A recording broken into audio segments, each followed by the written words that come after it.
I scored 75 in OMSM and I prepared it only from YouTube. Let me tell you how. अगर तुम्हारा OM का syllabus अभी भी बाकी है एंड तुम्हारा SM का भी हैंड रिटन नोट्स नहीं बना हुआ है तो मैं तुमको कुछ ऐसे प्लेलिस्ट बताने वाली हूँ जिससे तुम OMSM स्पेशली इस महीने के अंदर खत्म कर लोगे और ऐसा कुछ नोट्स भी प्रोवाइड करने वाली हूँ जिसमें कॉन्साइज वे में सब कुछ लिखा हुआ है। तो इस वीडियो को लास्ट तक जरूर देखना, अच्छी लगे तो लाइक करना, सब्सक्राइब करना और अपने दोस्तों के साथ जरूर शेयर करना। Hey everyone, welcome back to my YouTube channel. I'm Shana and today I'm gonna talk about कि कैसे तुम इस 1.5 महीने के अंदर OMSM को कंप्लीट कर सकते हो। Now OMSM कंप्लीट करने के लिए अगर तुमने अभी तक कुछ भी नहीं पढ़ा है तो तुम्हारे लिए बहुत जरूरी है कि तुम OMSM का पेपर पैटर्न को जानो। तो नाउ पेपर पैटर्न के लिए OMSM में प्रैक्टिकल क्वेश्चंस कितना आता है? टोटल 5 क्वेश्चन 7 मार्क्स का प्रैक्टिकल आता है जो कि बस OM का प्रैक्टिकल से आता है और 3 क्वेश्चन आता है जो कि थ्योरी से आता है OM में एंड SM तो पूरा ही थ्योरी है। तो मैं तुमको बताती हूँ कुछ OM का जो प्रैक्टिकल पार्ट होता है ना वो इतना ज्यादा बड़ा है, मतलब अगर तुम OM का सिलेबस देखोगे वो थोड़ा ज्यादा बड़ा है और हमें ना समझ नहीं आता कि कौन से चैप्टर से मोस्टली टाइम में प्रैक्टिकल क्वेश्चन आता है। तो सबसे पहले मैं तुमको कुछ प्रैक्टिकल क्वेश्चंस का मतलब चैप्टर्स का लिस्ट देने वाली हूँ जिसमें से क्वेश्चन पूछा जाता है। तो अगर तुम अभी OM स्टार्ट करो सबसे पहले उस चैप्टर्स को कंप्लीट करो, ठीक है। इससे क्या होगा, तुम्हारा जो क्वेश्चन नंबर 4 है एंड क्वेश्चन नंबर 5 है जो कि 14 मार्क्स का आता है, 7 करके 4 क्वेश्चन होगा जो कि OM का पूरा प्रैक्टिकल से आता है एंड कुछ ये सारी चैप्टर्स तुम अगर कंप्लीट कर लोगे ना तो तुम वो 2 क्वेश्चन कर सकते हो। और एक आता है जो कि क्वेश्चन नंबर 3B में आता है, ठीक है, वहां पे भी एक प्रैक्टिकल है तो इसको भी कंप्लीट कर सकते हो। उसके बाद हम लोग थ्योरी पे आते हैं। नाउ फर्स्टली जो चैप्टर्स तुमको सबसे ज्यादा प्रायोरिटी लिस्ट में रखना है एंड सबसे पहले OM का प्रैक्टिकल के लिए तुमको करना है उसमें आता है सिमुलेशन, दूसरा आता है असाइनमेंट, तीसरा आता है तुम्हारा part CPM and replacement and spare parts, उसके बाद आता है ट्रांसपोर्टेशन, फिर आता है शेड्यूलिंग एंड क्यूइंग, उसके बाद आता है LPP demand forecasting and capacity planning. Now इसमें से सबसे ज्यादा जो इम्पोर्टेंट है वो है तुम्हारा सिमुलेशन, असाइनमेंट, ट्रांसपोर्टेशन और रिप्लेसमेंट एंड स्पेयर पार्ट्स और पार्ट CPM। ये 5 चैप्टर से हमेशा तुमको क्वेश्चन देखने को मिलता ही है, ठीक है। उसके बाद क्यूइंग से कभी कभी देता है, शेड्यूलिंग भी थोड़ा कम इम्पोर्टेंट है, ठीक है, लेकिन तुम लास्ट में ये सारी चीजों को करके जरूर जाना, लेकिन ये 5 चैप्टर सबसे पहले करना। एंड अगर क्वेश्चन नंबर 3B को तुम अटेम्प्ट करने वाले हो तो वो क्वेश्चन मोस्टली आता है तुम्हारा LPP से, लीनियर प्रोग्रामिंग और तुम्हारा demand forecasting and capacity planning. ये 3 चैप्टर क्वेश्चन नंबर 3B के लिए है और simulation, assignment, transportation, replacement and spare parts and part CPM ये क्वेश्चन तुम्हारा question number 4 and question number 5 के लिए है। आई विल डेफिनेटली सजेस्ट कि तुम question number 4 and question number 5 को एग्जाम में अटेम्प्ट करो क्योंकि वो बहुत अच्छा चैप्टर्स है एंड प्रैक्टिकल में OM में ज्यादा मार्क्स मिलता है, ठीक है। अब आते हैं OM का थ्योरी में। OM का थ्योरी का कोई श्योरिटी नहीं होता जो कि क्वेश्चन नंबर तुम्हारा 2 में आता है, 2A 2B में भी आता है एंड ऑल्सो 3A में आता है। नाउ OM का जो थ्योरी है वो कहीं से भी दे देता है इंस्टीट्यूट, कोई भी मॉड्यूल से दे देता है। कभी हम देखते हैं कि प्रिवेंटिव मेंटेनेंस वाला चैप्टर से भी दे देता है, कभी देखते हैं कि लाइक तुम्हारा मॉड्यूल 4 से भी दे देता है, तो उसका कोई श्योरिटी नहीं है। तो मैं तो सजेस्ट नहीं करूंगी कि तुम OM का थ्योरी पढ़ो क्योंकि OM का थ्योरी अगर तुम्हारा हो गया है तो तुम कर सकते हो, लेकिन आई विल सजेस्ट कि तुम OM से अच्छा SM का करो क्योंकि SM का जो थ्योरी है ना वो छोटा छोटा है, लेकिन हाँ बुक का थ्योरी फॉलो नहीं करना क्योंकि बुक में ना SM का थ्योरी बहुत गंदा से लिखा हुआ है, मतलब बहुत ज्यादा बड़ा बड़ा पॉइंट्स लिखा हुआ है। एग्जाम में तुम्हारे पास इतना टाइम नहीं बचेगा कि तुम लिखो।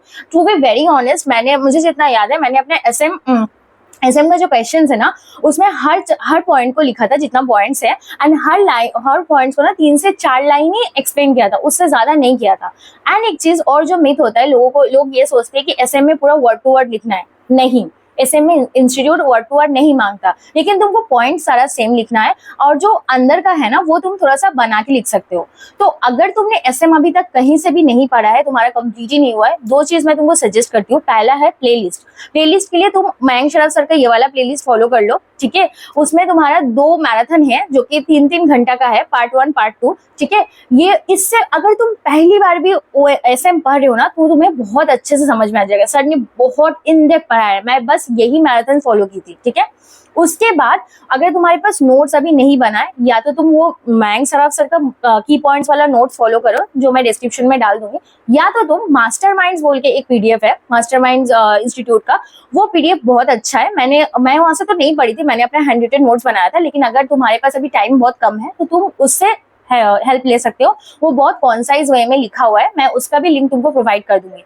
एसएम तुम्हारा इजीली, ट्रस्ट में, ये 2 मैराथन से हो जाएगा। It's more than enough. अगर तुम मान लो अभी तुम्हारे पास नोट्स नहीं है, कोई नोट्स नहीं है, जस्ट इंस्टीट्यूट का बुक्स खोलो एंड मयंक सराफ सर का वीडियोस ऑन करो मैराथन वाला, बस उसको देख के तुम अंडरलाइन भी करोगे ना तो वो सॉरी एसएम का जो पार्ट है वो तुमको इजीली समझ में आ जाएगा, बहुत अच्छे से समझ में आ जाएगा। एंड अगर ओएम तुमने अभी तक कुछ भी नहीं पढ़ा है तो तुम कहाँ से कवर कर सकते हो? पहला, ये वाला प्लेलिस्ट फॉलो करो सीएमए जंक्शन मैम का। बहुत जन को नहीं समझ में आता है उनका, बट ट्रस्ट मी, मुझे भी शुरू में लगा था कि नहीं समझ में आएगा, लेकिन ये प्लेलिस्ट अगर तुम पहली बार पढ़ो तुम्हारे लिए बहुत अच्छा हेल्पफुल होगा। लेकिन हाँ, इस प्लेलिस्ट को फॉलो करने के बाद तुम जरूर से जरूर दिव्या मैम का ये वाला प्लेलिस्ट फॉलो करना। इसमें मैम ने रिवीजन करवाए हैं, चैप्टर वाइज रिवीजन है। फिर तुम्हारे सुपर 50 क्वेश्चंस जो मैम ने कराया है वो बहुत हेल्पफुल है। मतलब एग्जाम में तुमको लिटरली सिमिलर क्वेश्चंस देखने को मिलता है। जो तुम जून 25 वाला पेपर उठा के देख लो जो मैंने दिया था, उसमें बहुत सारा क्वेश्चन जो है ना मैम का नोट से, सुपर 50 नोट से ही था, ठीक है। तो वो वाला जो मैराथन उन्होंने करवाया है, ठीक है, वो सब वीडियोस बहुत अच्छे से सॉल्व करना। पहली बार पढ़ रहे हो तो सीएमए जंक्शन मैम का वो वीडियो देखो जिसमें जो उनका ना वन शॉट हर चैप्टर का है। तो अगर तुम मतलब पहली बार पढ़ रहे हो तो तुमको समझ में आ जाएगा, कॉन्सेप्ट समझ में आ जाएगा। उसके बाद उनके साथ साथ उन्होंने मॉड्यूल का सारा क्वेश्चंस, ऑलमोस्ट सारा क्वेश्चन नहीं, सब नहीं, लेकिन ऑलमोस्ट सारा क्वेश्चंस करवाए हैं, तो वहां से कवर करो। करने के बाद दिव्या मैम का मिशन सीरीज देखो, दिव्या मैम का सुपर 50 देखो। तो 2-3 बार तुम एक एक क्वेश्चन को प्रैक्टिस कर लोगे ना। एंड सबसे अच्छा चीज, तुमको दोनों वीडियोज में एक चीज बहुत कॉमन देखने को मिलेगा कि मोस्टली क्वेश्चन तुम्हारा मॉड्यूल का ही है। तुम ओएम में ना मॉड्यूल का क्वेश्चंस बहुत ज्यादा आते हैं, मतलब एकदम डिटो उठा के आ जाता है कभी कभी, ठीक है। तो मॉड्यूल को एकदम नहीं छोड़ना क्वेश्चन प्रैक्टिस के लिए। मॉड्यूल में ओएम का जितना, ये जो चैप्टर्स मैंने बताया है, बस उन चैप्टर्स का मॉड्यूल में जितना प्रैक्टिकल क्वेश्चन है उसको अच्छे से करो। पहली बार ओएम पढ़ोगे थोड़ा बहुत दिक्कत होगा समझने में क्वेश्चंस को, क्योंकि ओएम ऐसा सब्जेक्ट है ना जिसमें हर फॉर्म्स, हर क्वेश्चन में नया फॉर्मूला होता है। तो मुझे भी शुरू में नहीं समझ में आता था, लेकिन जब तुम सेम क्वेश्चन को 2-3 बार कर लोगे ना, तुमको बहुत अच्छे से समझ में आ जाएगा। ओएम के लिए ओएम वहां से तुम्हारा कवर हो जाएगा सीएमए जंक्शन मैम का और दिव्या मैम का प्लेलिस्ट से। उसके बाद एसएम के लिए मैंने मयंक सराफ सर का बोल दिया है, ठीक है। रिवीजन के लिए भी तुम इन दोनों का ही फॉलो कर सकते हो। रिवीजन अगर कर रहे हो तो दिव्या मैम का फॉलो कर लेना, और एसएम का रिवीजन कर रहे हो तो मयंक सराफ सर का फॉलो कर लेना। अब आता है एमसीक्यूज। एमसीक्यूज में क्या होता है, अगर तुम ओएम सिलेक्टिव स्टडीज करते हो ना, तो मैं जब एमसीक्यू बैंक का एमसीक्यूज देख रही थी ना, तो मुझे ऐसा लग रहा था मुझे कुछ आता ही नहीं है। मतलब ऐसा कौन सा क्वेश्चन है जो मतलब अजीब अजीब लग रहा था, मुझे समझ में नहीं आ रहा था कि कैसे पढूं मैं, क्योंकि बहुत नया नया लग रहा था, कॉन्सेप्ट नहीं समझ में आ रहा था। तो उसके लिए जो मैं की थी, मैं तुमको बता रही हूँ। सबसे पहले दिव्या मैम का ना 100 एमसीक्यूज का एमसीक्यू दरबार उन्होंने डाला हुआ है, बहुत सारे सीरीज डाला हुआ है। उनका एमसीक्यू सीरीज से सबसे पहले करना है। ऐसे मैं दूसरा सब्जेक्ट में बोलती हूँ कि एमसीक्यू बैंक पहले करना, लेकिन ओएम में एमसीक्यूज बैंक पहले मैथ करना। अगर तुम पहले करोगे, खुद से करोगे तो थोड़ा सा कंफ्यूजन होगा। पहले तुम दिव्या मैम का एमसीक्यू सीरीज देखो, वहां से मोस्टली क्वेश्चंस तुमको एमसीक्यू बैंक का मिलेगा। एंड बहुत इंपॉर्टेंट जो एमसीक्यूज है वो मैम ने करवाया है। 2-3 उनका शायद एमसीक्यू का सीरीज है, दरबार है। मैं कोशिश करूंगी डिस्क्रिप्शन में उसका लिंक डाल देना। वो दोनों क्या बोलते हैं, वो सारा एमसीक्यूज का सीरीज फॉलो करना। उसके बाद एमसीक्यू बैंक करना, मॉड्यूल का पीछे का क्वेश्चन करना, एंड पीवाईक्यू एमक्यूपी सॉल्व करना।